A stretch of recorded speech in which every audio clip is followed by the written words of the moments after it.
bonheur, c'est d'accepter la lutte, l'effort, le doute et d'avancer en franchissant chaque obstacle.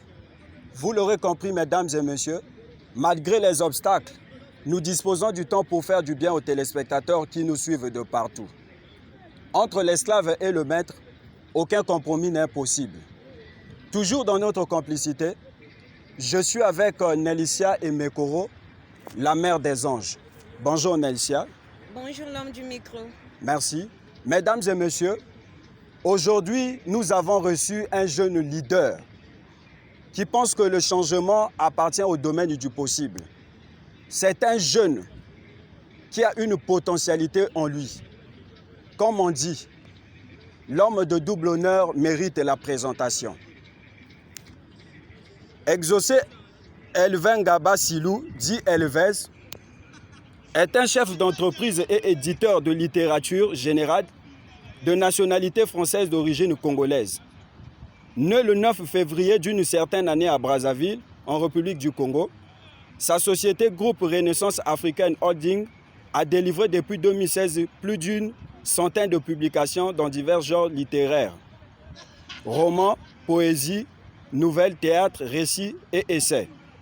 Il est lauréat de plusieurs prix littéraires et auteur d'une dizaine d'ouvrages dont Un temps pour toutes choses, Mémoire d'un enfant de la rue, en lecture au programme scolaire en classe de CM2 en République du Congo.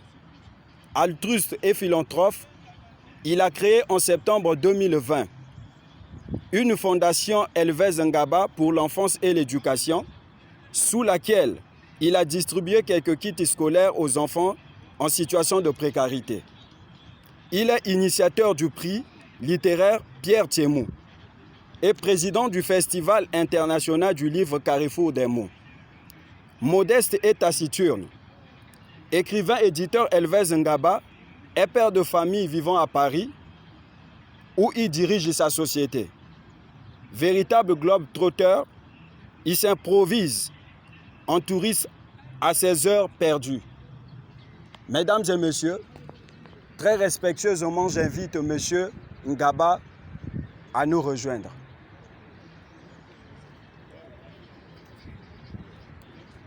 Bonjour M. Ngaba. Bonjour mon très cher frère Guénol. Alors, je viens là donc de vous présenter. Alors, par rapport à ce que j'ai dit, est-ce qu'il y a des modifications ou des ajouts? Déjà, merci pour l'occasion, l'opportunité. Merci pour cette invitation sur ce lieu, bien qu'insolite, mais très mémorieux parce que je me souviens, étant enfant, nous avons vécu ici, on venait ici se laver et tout ça. Voilà. Effectivement. Merci en tout cas de m'avoir remis pied ici sur ce lieu. Donc je pense que j'ai rien à retrancher ou rien à ajouter parce que c'est toujours un plaisir de se mirer à travers une tierce personne. Donc merci pour cette très belle présentation. En tout cas, ça m'a fait du bien. Je me suis revu, je me suis réécouté à travers vos dires. En tout cas, merci pour ça. J'ai rien à ajouter. Alors, Monsieur Ngaba, c'est pour une première fois que vous passez à l'émission Fiabilité de la jeunesse. Quelles sont vos impressions? En tout cas, cette émission, depuis Paris, je la suis en tout cas à chaque édition. Je pense, je suis connecté sur la page, je suis abonné sur YouTube. C'est une très belle émission. En tout cas, j'ai tenu à y participer. Donc, c'est l'une des premières émissions que je réalise ici dès que je suis arrivé à Antoville, ma ville natale. Donc, c'est une très belle émission, comme je disais tantôt. Merci de m'avoir fait l'honneur, de m'avoir invité. Merci en tout cas. Alors, merci M. Ngaba. Aujourd'hui, nous allons parler d'un thème très important, qui est d'ailleurs le thème de votre festival qui va bientôt se tenir, sur un festival international du livre Carrefour des mots.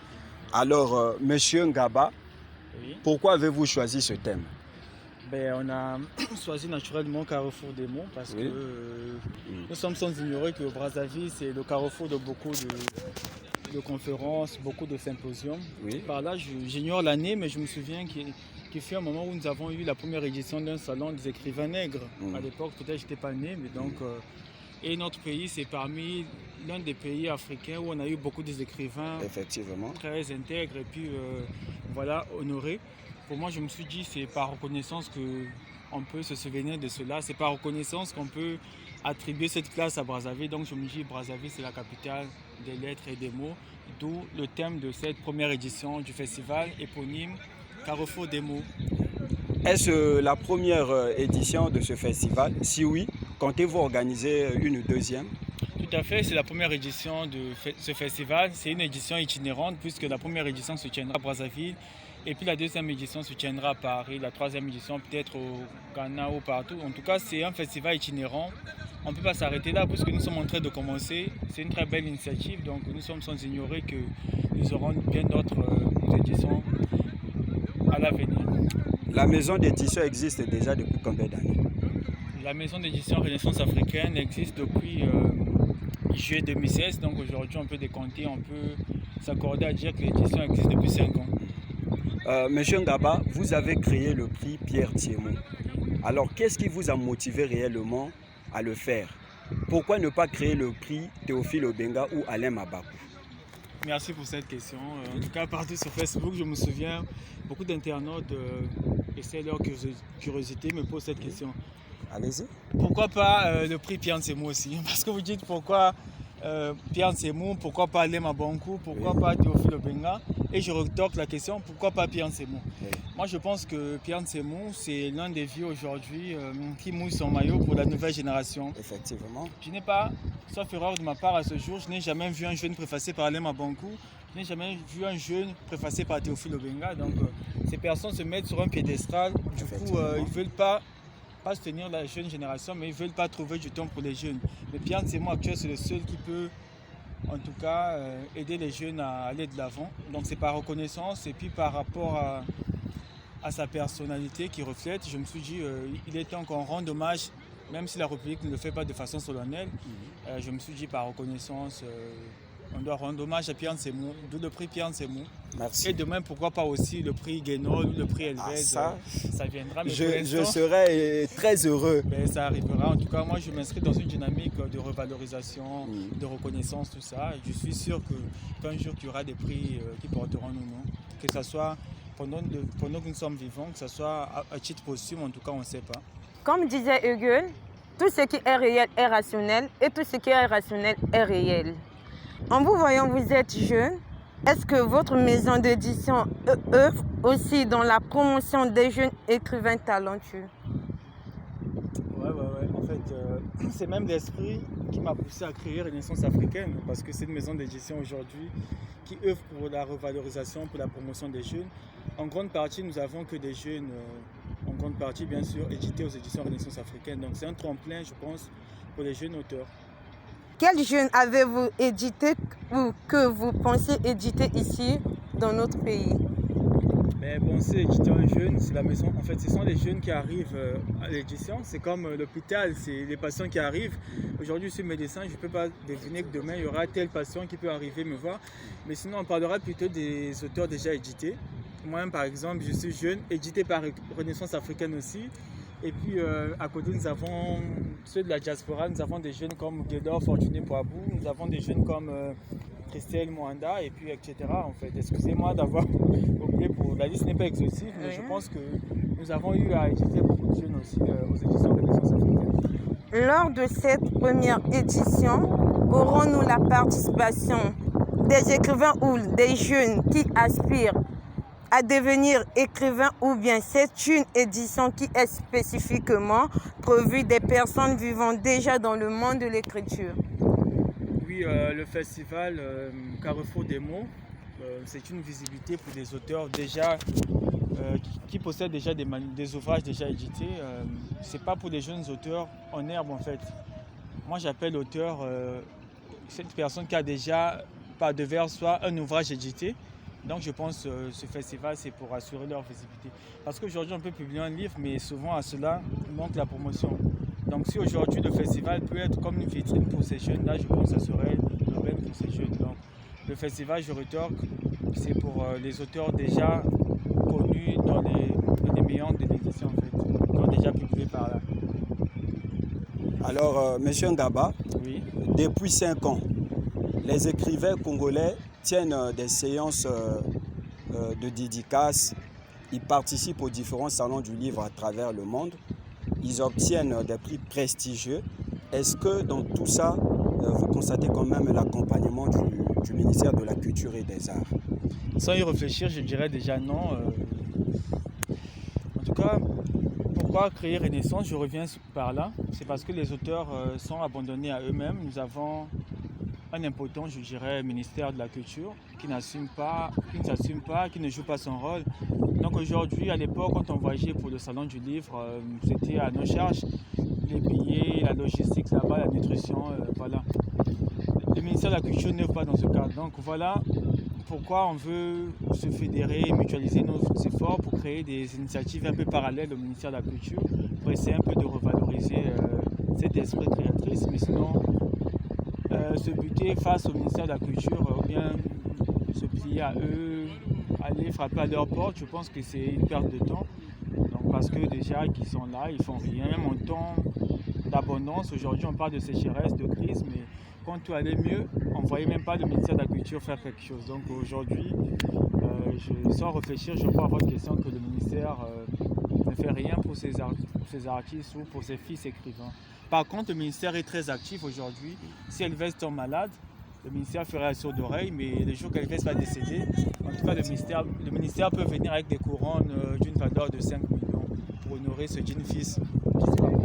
Est-ce que quand même vous toquez des portes pour dire que le ministère, nous avons besoin de vous? Est-ce que vous mettez des demandes pour dire que nous sommes en difficulté, venez nous aider? Est-ce que vous toquez quand même des portes ou bien vous attendez que le ministère vienne vers vous? Par mes mots, vous allez remarquer la frustration. Oui. Mais on ne peut pas être frustré sans avoir essayé en fait. C'est quand on a un refus, qu'on reçoit un refus, qu'on reçoit, voilà, c'est pas, comment dire, je pense que c'est par là qu'on peut être frustré. Donc moi, aujourd'hui, je ne peux pas dire voilà, je peux pas dire que j'ai été au ministère et que j'ai obtenu gain de cause. Je suis allé au ministère, même quand j'ai créé l'édition, j'ai voulu un peu des subventions de l'État, je suis allé un peu par-ci par-là, mais malheureusement, la porte fut hermétiquement fermée. Donc du coup, cette frustration nous pousse à créer des éditions, à créer des prix pour valoriser. Mais on ne peut pas aussi trop y réfléchir. Déjà sur le terrain, il n'y a aucun prix national. Avant qu'il y avait des histoires comme des biennales, des symposiums, aujourd'hui, en tout cas le terrain est vide. Hein. Voilà pourquoi je crée même Carrefour des mots, parce qu'on n'a pas de symposium, on n'a pas de biennale, on n'a pas d'édition pour couronner les écrivains locaux. On est tous obligés d'aller à Paris pour tenir des activités littéraires alors que notre pays regorge d'énormes auteurs, voilà, des écrivains, voilà, beaucoup de personnalités aussi qui œuvrent pour la littérature. Malheureusement, on n'a pas encore, je pense, obtenu un ministre qui peut régler ce problème-là. Du coup, ceux qui arrivent là... Mais il y a un ministre de la Culture et des Arts. Bon, ce ministre de la Culture et des Arts... Monsieur Dieudonné Mouyongo. Voilà, il est renfermé dans son cocon. Je pense qu'il était actif quand il était commissaire du FESPAM. Il était actif avec les artistes. Il venait, il y avait des tambours, tout ça. Comme des personnalités ici, elle préfère les honneurs. Moi, la culture, je ne l'ai jamais vu lors d'une séance de dédicace. Par contre, les concerts des musiciens lançaient la fête de musique. Là, il est visible. À l'époque, on avait des Miss Congo. Oui, le ministre est visible. Donc, on peut résumer, dire que ces ministres-là sont actifs quand il y a la danse, quand il y a le chant. Mais là où on peut dire ils ne sont pas là. J'ai eu la chance et le privilège d'être reçu une fois par un des ministres de la Culture, dont je vais taire le nom. En tout cas, je suis choqué. Quand on arrive dans le sein du ministère, rien ne justifie que c'est vraiment le siège de la culture. C'est quand on arrive dans le bureau, on ne retrouve même pas un bouquin ou un instrument de musique. On est comme dans une maison d'un particulier. Ça déjà, ça choque déjà, mais bon. La pauvreté dans l'art. La pauvreté dans l'art, Alors, le désintéressement, je pense aussi. Effectivement, M. Ngaba. Alors, qu'est-ce qui fait qu'aujourd'hui, les écrivains congolais soient abandonnés? Est-ce que c'est parce qu'il n'y a pas le sérieux au niveau des écrivains ou bien c'est parce que le ministère ne veut pas s'engager à vous soutenir? Bon, ils sont abandonnés, je pense, au Congo. Oui. Aujourd'hui, on peut dire nul n'est prophète chez soi. Mais aujourd'hui, nous qui avons eu la chance de vivre en Europe, là-bas, on est reçus comme des rois. Oui. La preuve, nous avons reçu beaucoup de prix littéraires à l'extérieur. Donc, si nous étions moins talentueux, je ne pense pas que nous aurions pu faire l'honneur du pays à l'extérieur. C'est plutôt le Congo qui ne veut pas reconnaître ses enfants, qui préfère faire venir ou faire confiance aux auteurs étrangers. On a vu ici à l'époque le festival, je pense, comment on appelle, en 2013, Étonnant Voyageur. Oui. Il y avait à côté Alain Mabankou et Michel Lebris, paix en son âme. On a vu comment il y a eu beaucoup la participation de beaucoup d'auteurs étrangers, l'engouement tout autour. L'État est même investi. Je pense aussi que le président de la République personnellement avait remis l'enveloppe symbolique pour l'organisation de cela. À côté, parce qu'il y avait des étrangers, mais quand il y a des activités où il n'y a que des Congolais, c'est pas dire que je suis patriotique ou nationaliste, c'est pas à 100%, mais c'est autant pour dire, mieux vaut commencer d'abord par honorer ses propres fils avant d'aller ailleurs vanter les mérites d'autrui. Donc c'est pour dire, quand nous avons des activités similaires à Étonnant Voyageur, on n'a pas de l'aide de l'État. Effectivement. À côté, on n'a pas d'argent, il fallait prévoir une année pour solliciter le budget, ceci, cela, mais bon, quand c'est l'étranger qui arrive, on les reçoit sur un tapis rouge. Mais bon, après, nous, ce n'est pas notre problème. Quand on arrive aussi en France, on nous reçoit aussi sur un tapis rouge. Donc, pour dire, si on est méprisé au Congo, on peut être valorisé à l'étranger. Effectivement. Alors, M. Ngaba, le Festival international du livre Carrefour des mots aura lieu quand? Bon, nous avons eu à côté la première date qui était du 29 au 31, je pense, juillet. Ce qui a fait que j'arrive très rapidement à Brazzaville. Mais après, c'était une date bien connue. Nous avons eu une communication tout autour. Mais après, par rapport à la crise sanitaire, n'oublions pas qu'aujourd'hui, les temps sont devenus un peu durs. Donc, tout à fait. Ce festival aura la participation des écrivains étrangers. Donc, voilà, d'autres pays sont rentrés en confinement. D'autres pays, pour voyager, il faut le vaccin. Donc, du coup, les dates ont été modifiées un peu par rapport aux conditions, aux contraintes de la maladie. Là, je pense que nous sommes en train de voir d'ici au 12, par rapport aux exigences des participants, on peut tenir les dates. Donc, à ce jour, on n'a pas encore de date, mais ce qui est sûr, avant mon retour, nous allons tenir la première édition. Et aussi, ce sera avant septembre. Donc, nous allons voir peut-être la fin de ce mois ou début septembre. Mais ce qui est sûr, nous allons relever le défi. Vous allez relever le défi. Alors, puisque nous parlons du livre, j'aimerais qu'on parle un peu du livre Au nom de l'amour. Monsieur Ngaba, dans les années 2017-2018, si je ne me trompe pas, l'honorable Dean Elvis Okombi Tchatson avait organisé une matinée politique pour dédicacer le livre Au nom de l'amour. Après quelques jours, vous avez tenu des propos en disant que vous êtes le propriétaire du livre Au nom de l'amour. Aujourd'hui, ce problème laisse plusieurs Congolais dans le brouillard. Alors, essayez un peu de nous expliquer de manière limpide, sans trouille, qui est réellement le propriétaire du livre Au nom de l'amour. Merci pour cette question, en tout cas très brûlante. Mais permettez-moi de vous poser aussi une question. Vous étant un lecteur averti, vous avez suivi de bout en bout l'actualité à propos de ce livre. Qu'est-ce que vous en pensez? Qui est réellement l'auteur? Mais moi, je ne peux pas dire que l'auteur... Bon, si je vous dis que l'auteur, c'est Dean Elvis, peut-être que... C'est votre perception. Moi, je pose juste la question aussi pour savoir un peu votre regard aussi à propos de... Parce que vous êtes journaliste d'investigation. Je vous connais très fort en investigation. Donc, dites-moi, quelle est votre perception à propos de ça? Parce que les gens m'ont écrit, m'ont demandé qui est réellement le propriétaire. J'avais dit que je recevrai dans les jours qui viennent l'écrivain éditeur Elvis Ngaba. Dean Elvis Okombi Tchatson avait même tenu des propos dans une émission, je crois sur Ziana TV, une émission en ligne comme ça, en disant que c'est lui le propriétaire du livre Au nom de l'amour. Alors, moi, je vous pose une question. Est-ce que c'est Dean Elvis Okombi Tchatson qui est le propriétaire du livre Au nom de l'amour, ou c'est vous, monsieur Elvis Ngaba, le propriétaire du livre Au nom de l'amour?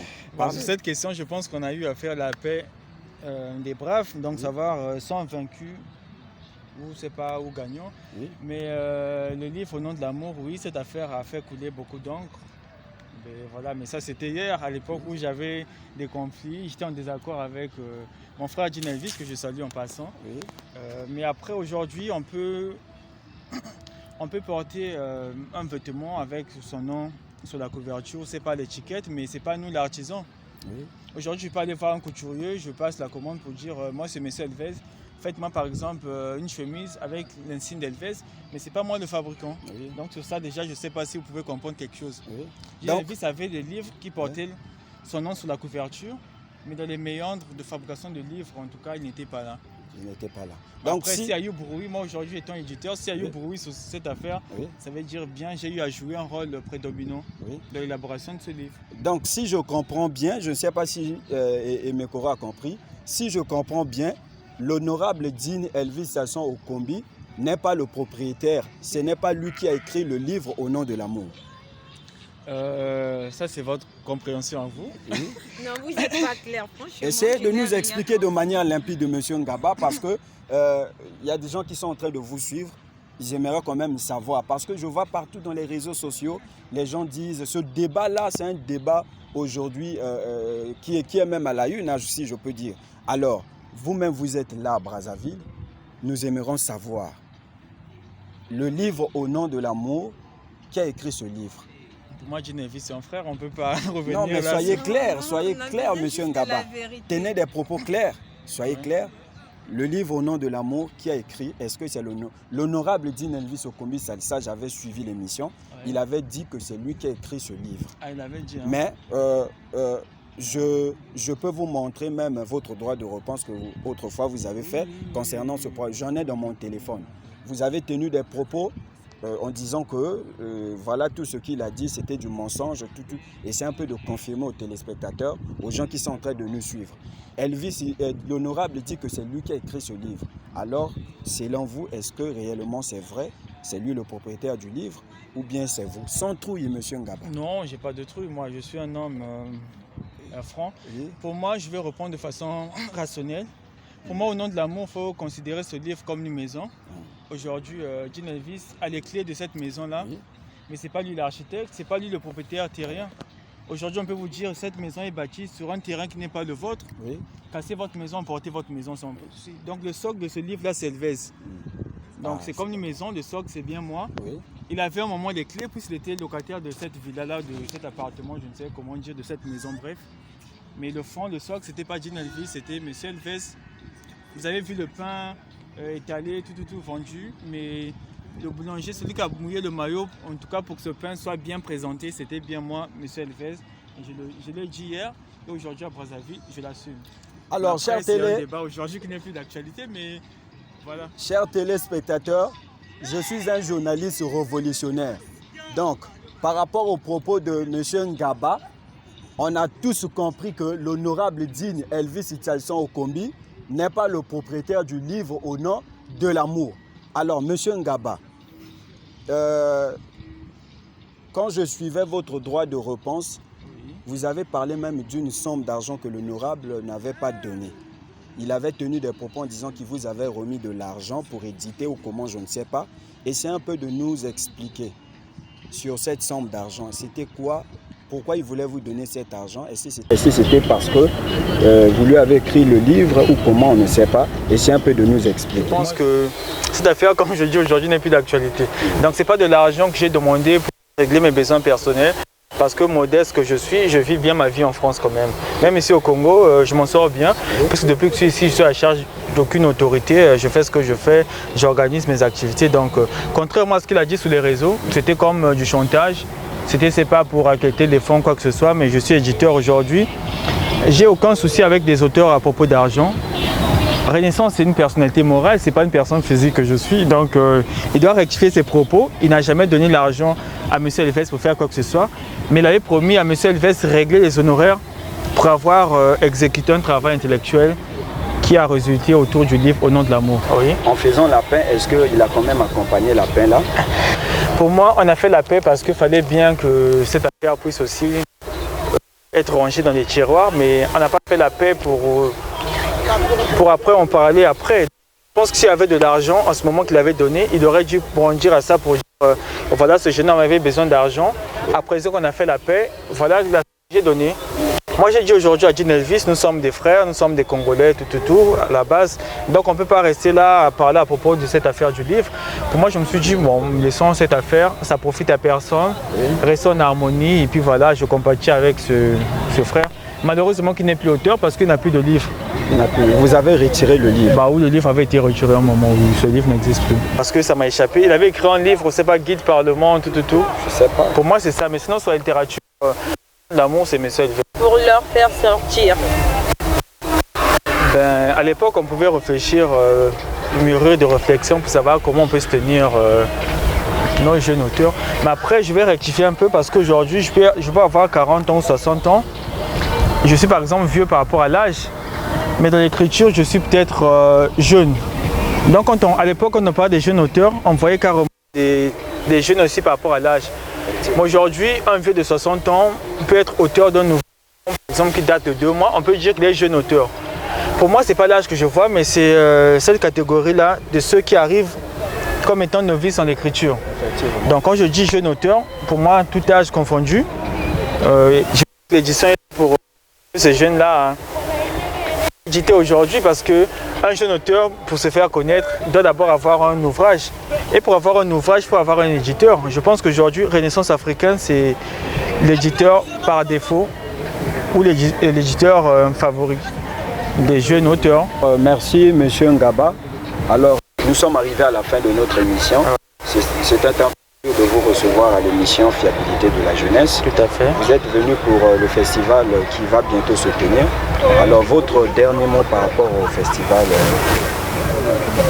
Par rapport au festival, comme nous avons encore tenu des dates, je demande juste au public brazzavillois, au public un peu de partout dans le monde, d'être attentif parce que là nous avons évoqué le prix Pierre Nsemo juste pour savoir pourquoi le choix sur Pierre Nsemo, mais on n'a pas évoqué qui est vraiment le lauréat de cette année. Donc voilà, ça va de pair avec le festival. Le premier lauréat du prix Pierre Nsemo sera connu dans la foulée le jour du festival. Donc pour moi, restez attentifs. Merci pour vos soutiens. Je suis ici à Brazzaville. Ceux qui veulent me recevoir, ceux qui veulent me voir aussi, m'inviter. Et puis, je suis ingrat de clore mes propos. Merci, Madame Noëssa. Invité. Bien que j'ai dit au début sur un site insolite, mais je pense que c'est très bien parce que nous, les artistes, on a besoin de lieux comme ça où on peut s'évader, ici à côté de la maison. L'honneur d'être ici avec vous. En tout cas, merci. J'avoue, c'est vrai qu'il y a du chemin à faire, mais vous êtes déjà sur droiture. Merci à tous. Merci. Mesdames et messieurs, lorsque ta famille compte sur toi, ne joue pas le même. Celui qui sauve et celui qui attend qu'on ne vivent pas de la même manière. Mesdames et messieurs, chaque jour est une nouvelle vie. Portez-vous bien, on se retrouve prochainement. Bye.